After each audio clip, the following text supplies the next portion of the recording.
Purihin po ang Panginoon sa ating pong inawit at sa ating pong pananalangin, hingin po natin kay Brother Abel na pangunahan po tayo. Sige po, tayo po ay manalangin. Amang banal, dakila at makapangyarihan po sa lahat, kami po'y nagpupuri at nagpapasalamat sa muli ay sa aming pong unang araw ng aming pong online Bible study sa taong pong 2024. Ang panalangin po namin ay patuloy nawa ay gabayan po at pangunahan din po lalo tigit sa aming pong pag-aaral, pagbubulay ng iyong mga salita at pagpalain po ninyo ito at nawa ay maging kagalakan at hamon sa aming mga buhay ang iyong pong mga salita na aming pong mapapag-aralan. At patuloy din po, pangunahan din po ninyo ang aming pong pag-uusap mamaya patungkol po sa aming pong Sunday service. Nawa ay bigyan po kami ng katalinuhan na nagbubuhat po sa inyo.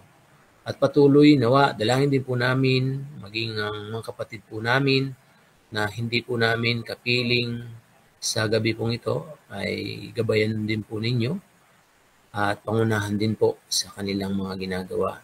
At patuloy, dalangin din po namin ang anak po na iyong gagamitin na magbibigay po ng devotion sa amin sa gabi pong ito ay pagpalain din po ninyo at bigyan po ng katalinuhan. Nawa ay gabayan po ninyo ang bawat isa po sa amin, sa aming mga puso, sa aming mga isipan, ang mga oras pong ito. At patuloy sa inyo po namin ito pinagkakatiwala. At aming pong samot hiling sa pangalan ni Jesus. Amen. Maraming salamat po, Brother Abel. Ngayon po, upang mas marami po tayong oras sa pag-uusap din natin, pero syempre, unahin po natin ang mga salita po natin. Bibigay ko po kay Brother Bishop para po sa ating short devotion. Magandang gabi po mga kapatid. Medyo maingay lang. Hindi ko lang alam kung naririnig niyo po yung ingay dito sa aming kapaligiran. Tila hindi pa po tapos ang kanilang celebration sa pagsalubong ng bagong taon. Hindi po ba masyadong maingay ang dating? Hindi naman po, Brother Wilson. Okay, salamat sa Panginoon. At katulad ng nabanggit ng kapatid po natin, hindi po kasi natin magugol yung buong oras po natin para sa Bible study. Pagamat nakahanda naman yung ating pag-aaral, gagawin po natin ngayon ay magkakaroon muna tayo ng short devotion and then po ay magkakaroon po tayo ng meeting regarding po sa gawain sapagkat meron po tayong kinakaharap na konting suliranin sa chapel, sa lugar po natin para hindi po maging magulo at maging maayos sa kabila ng ganyang mga sitwasyon po natin. Kaya mahalaga na makapag-usap po tayo. Pero bago po yan, tayo po ay dumako sa ating short devotion dito po sa Unang Korinto, chapter 16. Babasahin ko po ang verse 13 hanggang verse 18. 1 Corinthians chapter 16, verse 13 hanggang verse 18. Ganito po ang ating pong mababasa. Magsipag-ingat kayo, mangagpakatibay kayo sa pananampalataya, kayo'y mangagpakalalaki, kayo'y mangagpakalakas. Gawin ninyo sa pag-ibig ang lahat ninyong ginagawa. Ipinamamanik ko nga sa inyo, mga kapatid, nalalaman ninyo na ang sangbahayan ni Estepanas ay siyang pangunahing bunga ng Akaya at nangagsitalaga sa paglilingkod sa mga banal, na kayo'y pasakop naman sa mga gayon at sa bawat tumutulong sa gawa at nagpapagal. At ikinagagalak ko ang pagdating ni Estepanas at ni Fortunato at ni Acaiko, sapagkat ang kakulangan ninyo ay pinunan nila, sapagkat inaliw nila ang aking espiritu at ang inyo pagsikilala nga kayo sa mga gayon. Pagpalain po ng Diyos ang kanyang mga salita. Hindi po kailangan sa atin na ang sulat po na ito ay sulat po ni Apostol Pablo. Alam niyo po, ang Corinthians, ang Korinto ay marami silang mga gifts, no? Marami po silang mga spiritual gifts na natanggap sa Panginoong Diyos. At marami rin silang mga opportunity, mga may kaya ang mga taga-Korinto. Di kaila sa atin na ang background ng Corinthians, ang Korinto ay isang maunlad na lugar. Subalit, tila sa aking pakiwari, ang nagkukulang sa kanila ay ang pag-ibig. Kaya marahil dito rin ay nandito yung love chapter, yung 1 Corinthians 13. At sa mga huling pananalita o sulat ni Pablo na gusto niyang tunay na ipaabot sa mga taga-Korinto ay ang pag-ibig pa rin.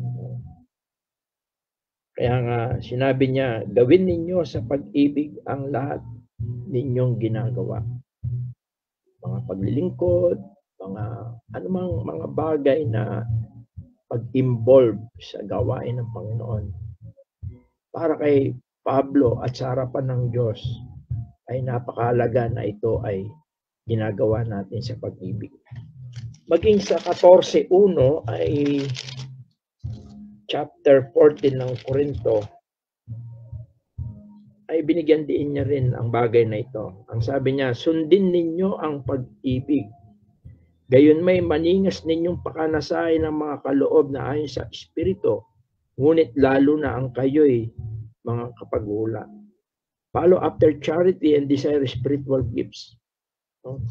Ang importante, pag-ibig. Kaya nga, dito po sa sulat niya ay binigyan din niya yung mga huling bahagi na gawin ninyo sa pag-ibig ang lahat ninyong ginagawa. Maaaring tinutukoy niya ang paglilingkod.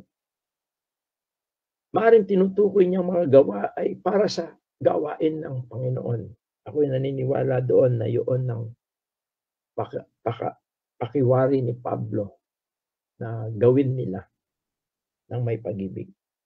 Kaya mayroon tayong mahalaga na gusto kong tignan po natin yung mga manifestation, mga bagay na nagpapakita ng tunay na pagmamahal, no?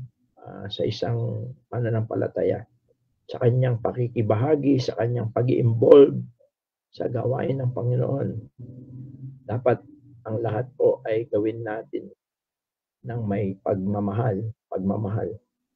Kaya po, una makikita natin yung manifestation, 3 lang po ito. Una, yung evangelism. Kaya binanggit niya rin dito yung first fruit, yung unang bunga. No, sila Estepanas. Sila yung unang bunga, sabi niya, na nang siya ay nagpunta sa Akaya sa kanyang journey. Sila yung family ni Stephanas, sila yung unang naligtas. At hindi lang sila naligtas, kaya yung second point natin to manifest yung love ay evangelism. Second, yung service, paglilingkod. Kaya sila Stephanas ay kanyang pamilya, talagang binigay nila yung, tinalaga nila yung kanilang sarili. Hindi sila inilagay doon. O hindi sinabi na, kayo maglingkod kayo dito. Kundi sa kanilang pag-ibig na nagmula sa Panginoon, sila ay naglingkod. Nagsitalaga, sabi rito, sa verse 15, I beseech you, brethren, you know the house of Stephanas, that this is the first fruit of Achaia, and that they are addicted themselves to the ministry of the saints. Hindi sila in-appoint, hindi sila inilagay doon. Bunga ng kanilang pag-ibig sila, ang kanilang pamilya, ang kanilang buhay, ang kanilang ipinaglingkod nila sa Panginoon. Service in God. Evangelism, witnessing. Yun yung mga manifestation ng pag-ibig. And thirdly, yung worship. Pagsamba sa Panginoon. Sapagkat kabahagi sa pagsamba sa Panginoon ang pagkakaloob ng ating buhay, ng ating sarili, ng lahat-lahat sa atin. Kaya napakahalaga po nito na gawin na ninyo sa pag-ibig ang lahat ninyong mga ginagawa. Sapagkat pagka ang ating pong paggawa sa Panginoon, ating paglilingkod sa Panginoon, doon tayo, pag may pag-ibig, mayroong dedikasyon. Pag may dedikasyon, mayroon itong bunga, nakalulugod sa Panginoon. Kaya sa ating pong short devotion ay gusto ko pong suriin natin ang ating mga buhay. Suriin natin ang ating mga paggawa. Mayroon po kasing negatibo, mga ningas kugol, yan po yung mga paglilingkod na hindi nakalulugod sa Panginoon. Mga ningas kugol, alam natin siguro po kung ano yung ibig kong sabihin. O sabihin nating selfish, o yung makasarili na paglilingkod, mga vested interest, o meron mga ganon. Marami pang mga negatibo. Subalit, nais kong malaman po natin na dapat gawin natin sa pag-ibig ang lahat ninyong ginagawa. Yung simple po na pag-attend, pananalangin, pagbasa ng Biblia, may mga pagdalo, yung pag-involve sa anumang mga activities, mga gawain, physical, pagpapagal, gawin po natin yan. Kaya si Pablo ay binigyan niya ng mataas na pagrespeto ang ganyang uri ng paglilingkod. Yung paglilingkod na mayroong pag-ibig.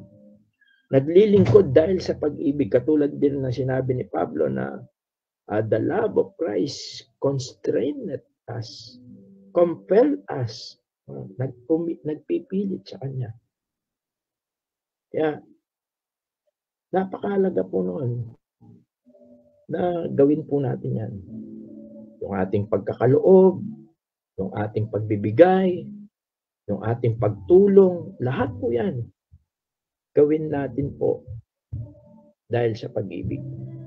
At napakaganda po ng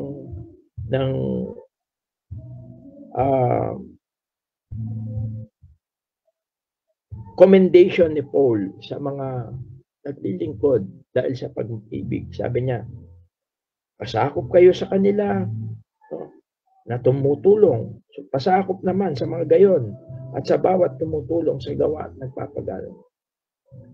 At ang mahalaga ito ay encouragement sa buong iglesia sa Corinth. Ang sabi niya, at ikinagagalak ko ang pagdating ni Estepanas, ni Fortunato at ni Acayo sapagkat ang kakulangan ninyo ay pinunan nila sapagkat inaliw nila ang aking spirito at ang inyo. Magsilakad nga kayo sa mga gayon. Kaya mga kapatid, sa ating maikling pagbubulay, mahalaga na lagi po isaalang-alang ang ating mga gawain, ang paggawa natin sa Panginoon. The most important is it is motivated by love. Alam natin po na ang pag-ibig na yan ay bunga ng Espiritu. Siya po. Yun po rin ang ibig sabihin ng walk in Spirit. Walk in love. Kaya, nandito lang po siguro yung aking pagbibigay ng pagninilay-nilay. Makita natin na dapat ang lahat ng ating ginagawa ay dahil po sa pagmamahal. At mayroon po mga manifestation ito. Ano po yun? 3 yung manifestation na naibigay ko po. Number 1, yung evangelism. Number 2, yung service. And number 3, yung worship. Tayo po yung manalangin. Ama naming Diyos na banal, maraming salamat po. Salamat po sapagkat wala man kami ng pag-ibig na ito ay ipinagkaloob mo po ito sa amin sa pamamagitan po ng pananahan ng banal na Espiritu. Nawa po ang maghari ay ang patnubay ng Espiritu at hindi nakawin ito ng aming sarili. Salamat po o Diyos sapagkat alam po namin na pinagpapala at iyong kinikilala ang paglilingkod, pagpapagal dahil po sa pag-ibig. Pinupuri ka po namin sa ngalan po ng iyong bugtong anak na si Jesus. Amen. Okay po, good evening po sa bawat isa.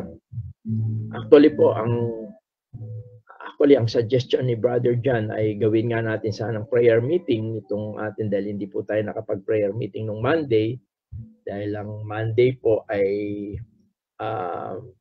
New Year, no? At binigyan po natin ng panahon din ang bawat kapatiran to spend the New Year sa family rin sapagkat napaka-importante rin po ng family lalo na po sa naging sitwasyon natin na whole December is naging hectic po ang ating pong mga gawain, no? Yung ating panahon, yung ating time, although tayo naman po, ang ating iglesia ay very hectic talaga ang ating schedule pagpasok ng taong 2022 at naging